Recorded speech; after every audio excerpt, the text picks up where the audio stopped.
Good morning all of you. Today our topic काल। बेटा देखिए, काल किसे कहते हैं कि काल क्रिया की जिस रूप से यह पता चले कि कार्य किस समय में हो रहा है उसे काल कहते हैं। अब काल के मुख्य रूप से 3 भेद हैं। कौन कौन से? वर्तमान काल, भूतकाल और भविष्य या भविष्यत काल। वर्तमान काल किसे कहते हैं? अब देखिए, वर्तमान काल क्रिया की जिस रूप से यह ज्ञात होता है कि क्रिया भी यानी जो वर्तमान समय है उसमें चल रही है, काम अब चल रहे समय में हो रहा है, उसे वर्तमान काल कहते हैं। जैसे अभी अभय दिल्ली जा रहा है, मनीष किताब पढ़ रहा है। इनके अंत में जो क्रियापद होते हैं ना, क्रिया के अंत में क्या होता है? हूँ, हाई, हैं, ता, ती, रहा, रही, रहे, ये होते हैं। और भूतकाल क्या होता है कि क्रिया के जिस रूप से यह पता चले कि कार्य बीते हुए समय में हुआ है उसे भूतकाल कहते हैं। जैसे अशोक एक महान सम्राट था, मैंने कल खीर खाई। और भूतकाल के अंत में क्या होता है? क्रिया के अंत में था, थे, थी, ई, आ आदि शब्द आते हैं।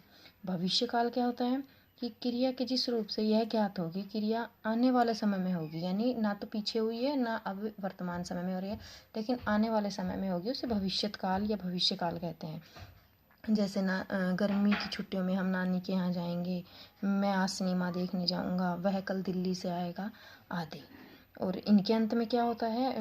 भविष्यत काल की क्रियाओं के अंत में एगा, एगी, एंगे इत्यादि शब्द होते हैं। अब ये तो इसके मुख्य भेद हो गए।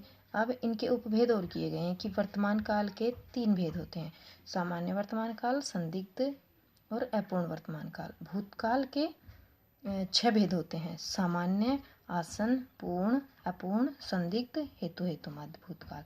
भविष्य भविष्यत काल के भी 3 भेद होते हैं: सामान्य, हेतु, हेतुमद और संभाव्य। अब हम सबसे पहले पढ़ते हैं वर्तमान काल के उपभेद कि वर्तमान काल में सामान्य वर्तमान काल क्या होता है, इसकी पहचान हम कैसे करेंगे। क्रिया के जिस रूप से कार्य का वर्तमान में होना तो पाया जाता है, पर उसकी पूर्णता या अपूर्णता का बोध न हो, उसे सामान्य वर्तमान काल कहते हैं। यानी पूर्ण है या अपूर्ण है उसका नहीं होता, केवल सामान्य होता है। जैसे सूर्य पूर्व में उदय होता है, वह सदा शीतल पेय पीता रहता है। पेय में पदार्थ यानी पीने के योग में पेय का अर्थ प्रयोग किया जाता है। जैसे संदिग्ध वर्तमान काल, क्रिया के जिस रूप से वर्तमान काल में कार्य का होना संदेहपूर्ण हो, यानी संदिग्ध नाम से स्पष्ट हो रहा है, यानी जो वर्तमान में पता नहीं होगा या नहीं, उसमें संदेह प्रकट किया जाता है, उसे संदिग्ध वर्तमान काल कहते हैं। जैसे पहरेदार जाग रहा होगा, पता भी नहीं, सो भी सकता है कि पहरेदार जाग रहा होगा, यानी यहाँ संदेह, इस वाक्य से संदेह उत्पन्न हो रहा है। वे शायद मैच देख रहे होंगे, यानी हम केवल कल्पना करें। यानी संदिग्ध में क्या होता है? कल्पना ही की जाती है। नेक्स्ट देखिए अपूर्ण वर्तमान काल। अपूर्ण को क्या कहते हैं? तात्कालिक। तात्कालिक भी कहते हैं अपूर्ण को। क्रिया के जिस रूप से उसका वर्तमान काल में जारी रहना प्रकट हो, उसे अपूर्ण या तात्कालिक वर्तमान काल कहते हैं। अपूर्ण में कार्य चल रहा है लेकिन अभी पूरा नहीं हुआ है। जैसे वह अपने गांव जा रहा है, बच्चे खिलौनों से खेल रहे हैं, यानी खेल नहीं चुके हैं, खेलते भी नहीं है। अगर खेलते हो जाता तो सामान्य हो जाता, लेकिन जो क्रिया अभी चल रही है, लगातार चल रही है, वह अपने गांव जा रहा है, पता नहीं पहुंचा है नहीं पहुंचा है, तो उसे अपूर्ण वर्तमान काल कहते हैं। अब नेक्स्ट देखिए सामान्य भूतकाल। अब देखिए भूतकाल में हम देखते हैं भूतकाल के कितने भेद किए गए हैं? 6 भेद किए गए हैं: सामान्य, आसन, पूर्ण, अपूर्ण, संदिग्ध और हेतु, हेतुमद भूतकाल। तो सामान्य भूतकाल देखिए, क्रिया के जिस रूप से कार्य के समाप्त हो चुकने का बोध हो, उसे सामान्य भूतकाल कहते हैं। जैसे मैंने सुबह सुबह पुस्तक पढ़ी, मोहन कल घर गया, तुमने पत्र लिखा। तो इन वाक्यों में देखिए निश्चित समय का ज्ञात कराने के लिए समय सूचक पदों का प्रयोग किया जाता है। किसमें? सामान्य भूतकाल में। जैसे सुबह सुबह, ये क्या है? समय सूचक शब्द है। जैसे कल है, ये क्या है? समय सूचक शब्द है। यानी वाक्य को हम अच्छी प्रकार से समझ सकें, इसके लिए समय सूचक शब्दों का प्रयोग किया जाता है। अब नेक्स्ट है आसन्न भूतकाल। क्रिया के जिस रूप से कार्य के पूरा होने का समय निकट में ही जाना जाए, उसे आसन्न भूतकाल कहते हैं। यानी क्रिया तो भूतकाल में ही संपन्न हो चुकी है, लेकिन उसको ज़्यादा टाइम नहीं हुआ हो, यानी निकट समय, यानी अभी कुछ ही देर पहले वो काम हमने किया हो, वहाँ पे आसन्न भूतकाल होता है। जैसे मैंने अभी अभी पत्र लिखा है, यानी कार्य पूरा हो चुका है, लेकिन कभी अभी कुछ समय पहले अभी अभी पत्र लिखा है, वहाँ पे आसन्न भूतकाल।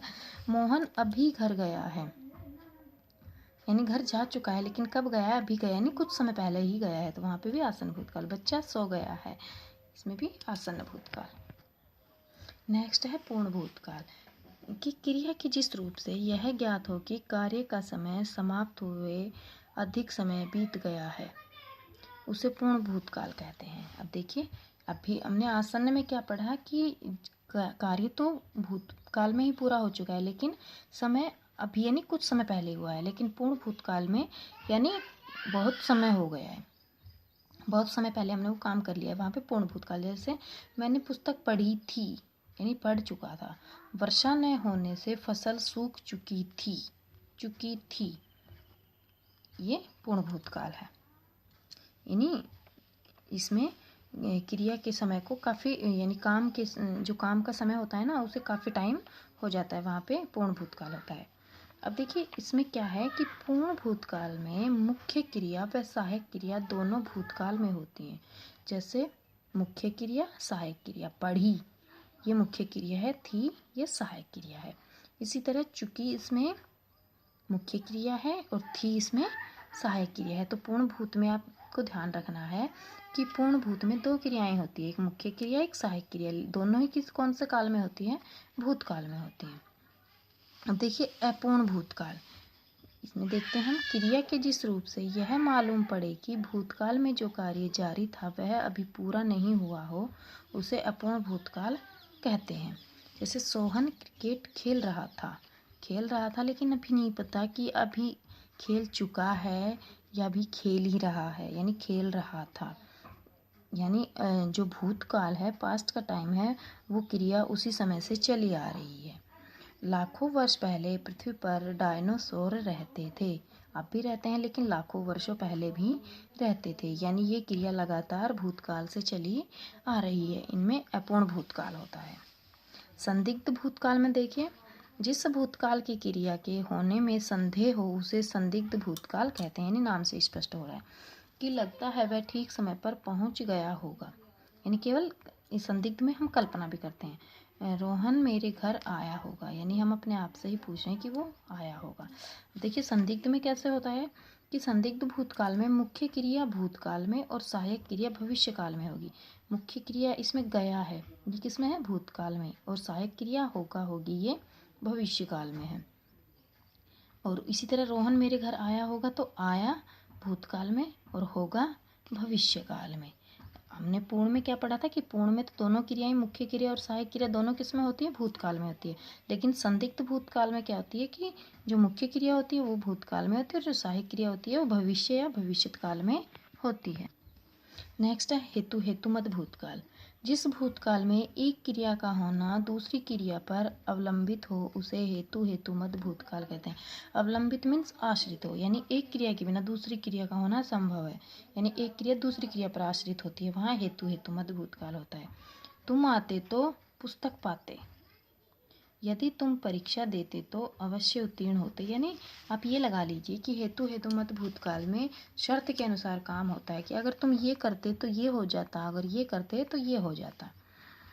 नेक्स्ट है भविष्यत काल। भविष्यत काल में देखिए, भविष्यत काल के भी 3 भेद किए गए हैं, सामान्य, हेतुमत और संभाव्य। तो पहले सामान्य देखते हैं, क्रिया के जिस रूप से भविष्य काल में कार्य होने की सूचना मिले उसे सामान्य भविष्यत काल कहते हैं। जैसे मैं आपसे कल मिलूंगा, पानी बरसेगा, मैं आपसे कल मिलूंगा। अब यहाँ कल भूतकाल में नहीं, भविष्य काल के लिए प्रयोग हो रहा है। पानी बरसेगा, ये भी भविष्य काल की सूचना दे रहा है। अब देखिए हेतुमत भविष्यत काल, भविष्यत काल में एक क्रिया का होना दूसरी क्रिया पर आश्रित हो उसे हेतुमत भविष्यत काल कहते हैं। लेकिन इसमें क्या है, जैसे हमने हेतुमत भूतकाल पढ़ा था, उसमें जो क्रियाएं थी वो भूतकाल में थी, इसमें जो क्रियाएं होंगी, जो क्रियापद होंगे वो भविष्यत काल में होंगे। वह पढ़ेगा तो उत्तीर्ण होगा, यानी ये नहीं है कि वह पढ़ता तो उत्तीर्ण होता, वह पढ़ेगा तो उत्तीर्ण होगा। यदि बारिश होगी तो फसल अच्छी होगी, यानी बारिश पर डिपेंड करता है, अगर भविष्य में बारिश अच्छी हुई तो फसल भी अच्छी होगी। ये हेतुमत भविष्यत काल का उदाहरण है। अब देखिए संभाव्य भविष्यत काल, क्रिया का वह रूप जिससे आगे आने वाले समय में कार्य होने की संभावना अथवा इच्छा जानी जाए उसे संभाव्य भविष्यत काल कहते हैं। यानी क्रिया का वह रूप जिससे आने वाले समय में यानी भविष्य काल में कार्य होने की संभावना अथवा इच्छा प्रकट की जाए या जानी जाए, उसे संभाव्य भविष्य काल कहते हैं। कि जैसे लगता है वे आएंगे, हो सकता है भारत फिर से सोने की चिड़िया हो जाए, ईश्वर करे वह सफल हो जाए। यानी इसमें इच्छा व्यक्त की जा रही है, इसमें संभावना बताई जा रही है। ये हमारा जो काल का टॉपिक है वो कंप्लीट हो गया। कि काल के मुख्य रूप से 3 भेद होते हैं, वर्तमान काल, भूतकाल, भविष्य काल। वर्तमान काल के 3 उपभेद होते हैं और भूतकाल के 6 उपभेद होते हैं और भविष्य काल के 3 उपभेद होते हैं। उनका हमने यहाँ अध्ययन किया है। अब हम यहाँ पे कुछ अभ्यास कार्य देखते हैं। कुछ वाक्य दिए गए हैं, उनमें से हमें बताना है कि इसमें कौन सा काल है। कि निम्नलिखित वाक्यों में काल बताइए। अब आपको काल कैसे बताना है कि जैसे आपने पढ़ा है, आपको ये नहीं बताना है भूत भविष्य और वर्तमान। आपको ये बताना है कि वर्तमान में ये कौन सा उपभेद है, भूतकाल में ये कौन सा उपभेद है और भविष्य काल में ये कौन सा उपभेद है। कि जो डर गया सो मर गया, मजदूर विश्राम कर रहा है, शायद मैं कल जयपुर जाऊं, यदि साइकिल मिल जाती तो मैं भी यहाँ जाता, स्त्रियों को पढ़ाने में अनर्थ होते हैं, तुमने अन्नदाता के साथ गद्दारी की तो वह जनता की आवाज़ बन जाएगी, वृक्ष गिर गया है, बहुत गर्मी हो गई है, उसने पिछले वर्ष परीक्षा दी। ये हमारा काल का टॉपिक कंप्लीट होगा। ये हमारा अभ्यास कार्य है, इसको हमें अपनी नोटबुक में करना है।